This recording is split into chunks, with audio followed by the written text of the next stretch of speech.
Hey Sparkly Dancers, it's Erin again. I think I mentioned in my monthly interview with Lisa for the newsletter, or maybe in my introduction, that one of my huge passions in life is studying and practicing mobility. I'm a part-time personal trainer and fitness instructor. I started out as a volunteer, and as I started working especially with my older populations and older clients, I moved away from kind of traditional exercise and yoga modalities, things like that, into specifically joint mobility, because I found that in terms of like bang for your buck for myself and for my clients, that being able to have access to movement without pain and to full range of movement was such a cool experience for people to regain or gain for the first time, and for me to see as a trainer that I really got super into it. And partly due to that is because I am 44 years old, so I'm no longer a young dancer. I've had several injuries, my body's gone through a lot of changes, I have mobility concerns as well. And so to tie that into dance, I promise I have a point and I'm getting there. Because I have like 17 jobs and I'm a mom and, got all these other things going on. I have limited time to practice dance, practice mobility, practice fitness. And so just like Lisa preaches pretty often, and I think very rightly, that 10 minutes of dance practice is better than saying you're going to do an hour and then feeling like you didn't do it. You can't get the hour in, so you don't do it, and then you feel guilty and you get into that kind of cycle of self-loathing. Same thing for movement and mobility and the practice of being able to move your body in a way that informs and improves your dance. So because I am a pretty staunch minimalist in terms of time and energy expenditure in your dance practice and in your movement practice, I wanted to show you my minimalist, very short, very simple warm-up routine based on joint mobility that I have found has helped my dance practice immensely. It takes at most 5 to 10 minutes a day. Sometimes I try to do it every day. If I don't get to it, it's no big deal because it's always there for me. But in general, it's really helped my body be a better, more fluid dancer, and hopefully it will help you too. So this is what I do for my warm-up before I dance. I don't typically follow if I'm doing an online class, I usually skip the warm-up because sometimes they're up to 10-20 minutes long. And usually by the time I've gotten 10 to 20 minutes into a video, like a class or something, my kid needs help with their homework, or my dog has knocked something over, or the dishwasher's broken. And then I'm like, well, I got to go deal with life, and then I never come back to the class. So if I'm going to spend 10 to 20 minutes, I'm going to jump to the chunk of the class that I want to practice on. But I've got this warm-up that I can do very quickly. If I've already done it for the day, I'm usually pretty good to go. I'm going to stop talking. I'm trying to explain it, and I realize I'm using up the minutes that this should be our short warm-up, but I'm talking longer than the warm-up takes. So to start, what I do first, and this is all based on moving different joints and different parts of the body in their full range of motion. So as I talk, I'm going to show you, if you don't have a full range of motion in a specific area of your body, or you don't have access to the flexibility or extension that you need, you absolutely can modify all of these, because mobility, like dance and anything else, is a progression and it's a process over time. So if standing up and doing these things does not work for you, you can absolutely sit and do all of this stuff. If you're interested, I can film an entirely separate chair or wall supported routine, so just send me a message and I'll be happy to record that for you and share it. I'm going to do it all standing for the ease of not having to move around stuff, but just know, if you're interested in doing this seated or lying down or leaning against a wall, I got you. The first thing that I need to do is called a global spine extension or spine articulation. What that means is we're going to try to move the spine in several different ways. We're going to extend it, we're going to flex it, we're going to twist the spine a bit, but we're going to do it in a very gentle and slow way. So this first one, you can do all of these, a minimum of 1 or 2 times, up to, if it feels awesome, do it as long as you want. So this could be a half-hour practice, or it could be a 2-minute practice. It's up to you. I generally go by how my body feels that day and what it needs, and I also make sure not to do this in a mirror. I try to do it outside if it's nice, because it's just nice to be out there feeling the sun while I do this. But I definitely don't watch myself, because I don't want this to be about technique. I want this to be about thinking about how my body, how it's feeling on that day, what's feeling good, what feels like it needs more love, and whether I'm really connected to my body. So my number one advice is, please do this not watching yourself, and definitely not judging yourself. This is not like dance technique. We're not drilling.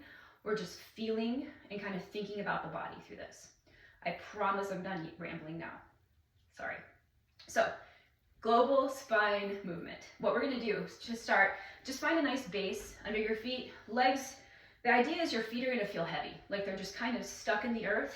Knees can just be soft and gentle. There's no specific way to do this other than just feel the feet being heavy, like you could just sink right through your floor, right through the ground, and you would just be kind of stuck there. We're gonna start by tucking the chin to the chest, and then use that to round your spine, like you're kind of rolling a cinnamon roll. Round your spine until you get to the point where you feel like your spine is as elongated, as extended as it possibly can be. And once you get to that point where you have that nice stretch in your low back, go ahead and bend your knees into kind of a little half squat. So we're round up like a little spiral here, and then take your gaze off to the right. So you're just turning your head, kind of peeking up at the sky. We're gonna press through the ground, let the torso gently twist up to the right. And when you get to about here, if this shoulder feels kind of hunchy, go ahead and roll that shoulder down as you move to standing and into flexion of the spine, gazing up at the sun or at your ceiling. And then we're going to repeat that process. So chin comes down, roll down into your little tiny seed or fern or cinnamon roll or whatever you're thinking about today. Enjoy that extension in the spine, enjoy that little curve back there. Gaze off to the left. Slowly press your foot down into the earth to rise up. When you get to the point where your spine feels like it would enjoy opening out, drop that shoulder away, keep the gaze up. Inhale up, spine is into flexion, drop those shoulders, open the chest. Do this gently. It does not have to be a back bend. We don't want to be in a back bend yet. If it feels okay to lift a little, great. If it doesn't feel, just be natural. And I typically repeat this about 3 times each side, so we'll do it one more for the sake of time. Exhale the air out here. Breathe all your air out as you come down. Peek off to the right. Inhale, press into your feet to lift. We're kind of pulling the spine in a little diagonal direction. Drop that shoulder when it feels good. Open out to the right. Rotate around. Spine, chest is open. Exhale it down. Come down. Take a moment if you need to sigh the rest of your air out and be small and quiet. And then peek off to the left. Press into the ground. Inhale. Roll that shoulder when it feels natural to you.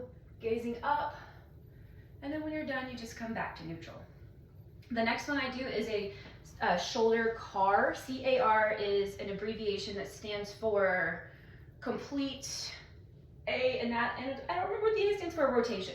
When you hear something like spine CAR, hip CAR, shoulder CAR, what it means is we're moving it through the full rotation of your mobility and movement. So that may be a full one of these, or if that you have shoulder injuries or it's not accessible for you for mechanical body reasons, injuries, whatever, then your CAR may be here today. And that's perfect. Whatever your range of motion is completely okay. We're gonna start by thinking the thumb. If you can see my thumb, it's like a thumbs up. Like I'm about to shake your hand, and as I come forward, I'm gonna drop that shoulder down into my spine to open up here. Once I get to the point where I cannot bring that arm back any further, flip the palm back, swim it back to your range of motion. Inhale, try again. Press into the mat here, or press into the floor. Sorry, yoga, teacher muscle memory or mouth memory. And I'm just going to swim back, usually 4 or 5 times. I'm not forcing this, but I am thinking about how is that feeling in my shoulder joint as it rotates, and especially as it presses back. If there's any pops or catches, it's something to note. Try it on the other side. You might notice that this arm is already a little bit lower than this arm because I've released some tension out of that shoulder joint. So inhale on the other side, thumb up. Press back. Just loosening up the muscles, the supporting muscles around that joint. Not forcing it, but just thinking about how, especially how is the other side of my body reacting to this rotation. And sometimes I pause here and just let the chest open for a bit, and then I pull it back. So, 1 or 2 times. I like to do them maybe 4 or 5 times each. The next one, we're gonna do hip CARs. If balance is an issue for you, or if your ankle flexibility is not where it supports being able to stand on one foot for a long time, that's completely fine. Grab something to hold on to. This is not a test of how well you balance. This is not a test of how high you lift your hips. What we're going to do is lift your foot up to where you feel a nice stretch in your front hip flexor, And then we're just going to rotate that leg out to the side, feeling the stretch in the groin. Maybe take it back and bring it down in. I have a sleeping dog right in front of me, so I'm trying not to step on her. And again, it's not a balance challenge. It's not a strength challenge. It's a, am I aligned in my body? How is this feeling? How can I open up the hip joint today? Maybe one more.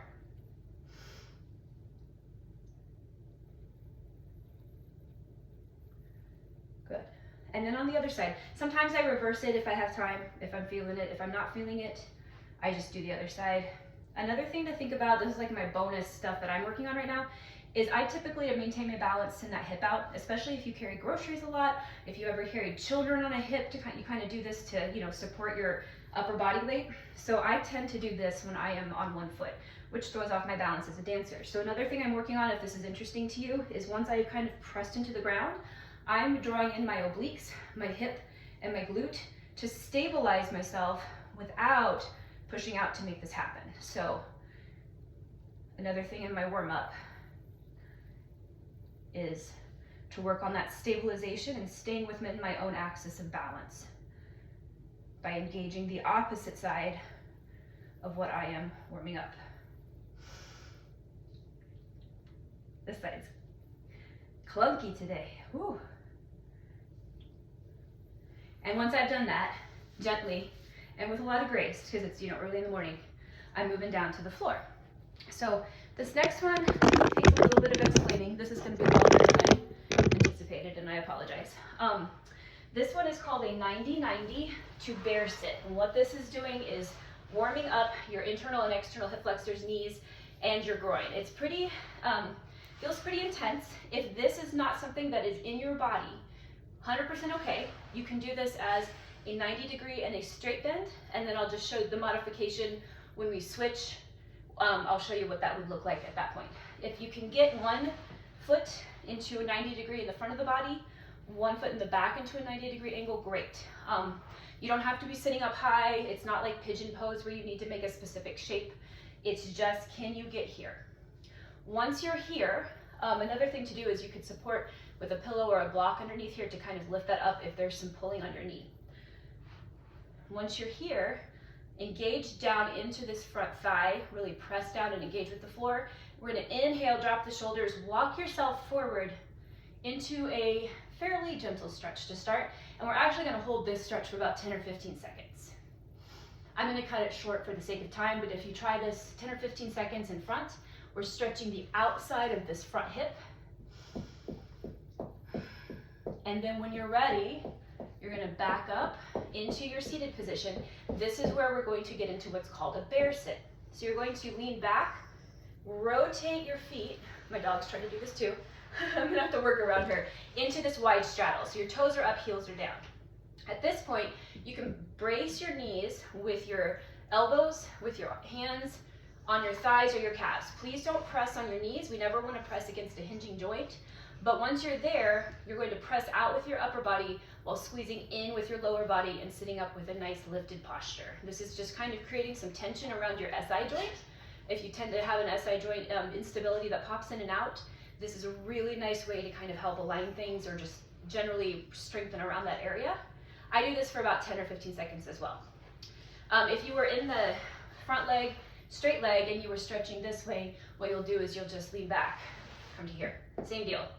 Then once you're done, you're either going to go into 90-90 on the other side of the body or 90 straight leg. Same thing. Center yourself over that front leg as best you can. Engage down into the front leg. Make sure this knee is not feeling pulled or twisty. You can always open up that back leg if you need to.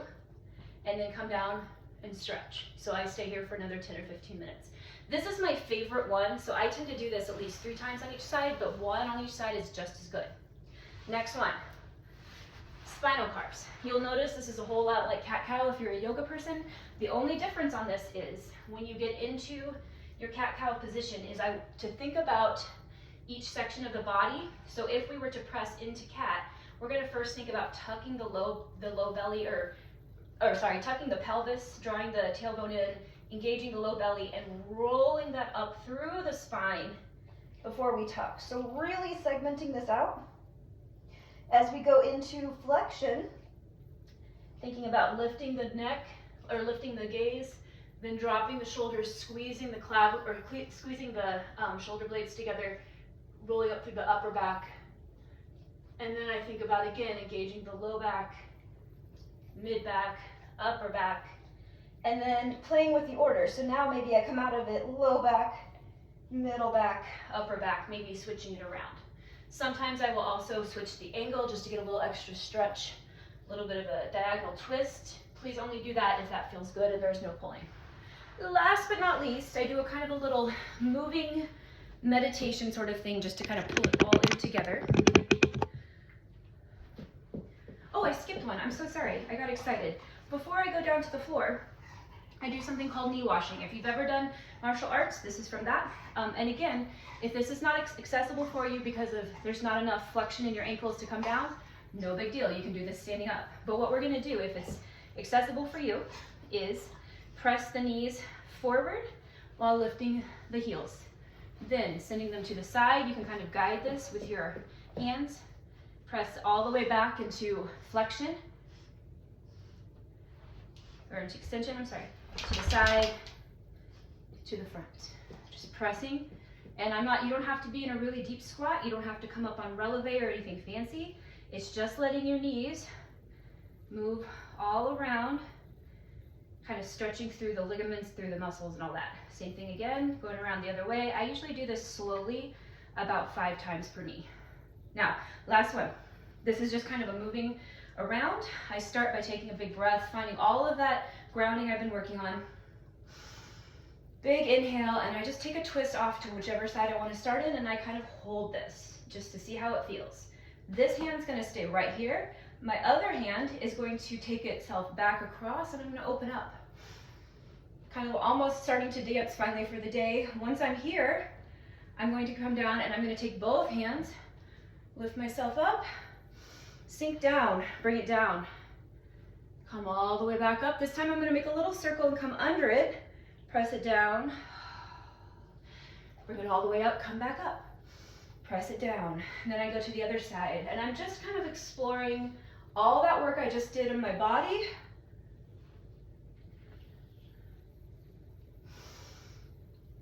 And seeing how everything feels. Moving through the full body. I do that usually about 3 or 4 times each side, trying to breathe as I come up, exhale as I come down, maybe pausing in certain shapes. No music, nothing crazy. When I'm done, I usually feel pretty good for the day, ready to dance or ready to just go do boring stuff for the day. So hopefully that's helpful for you. Sorry that was so long. I just wanted to make sure that I explained it all so it was safe and effective for you. If you have any questions, send me a message. If you'd like to see the chair version or the lying down version, let me know and I'll record it for you and send it to you personally. I hope you have a great day and a great weekend upcoming, and I'll be back with a few more little mobility things and just fun things as we get through the last couple weeks of December. Bye.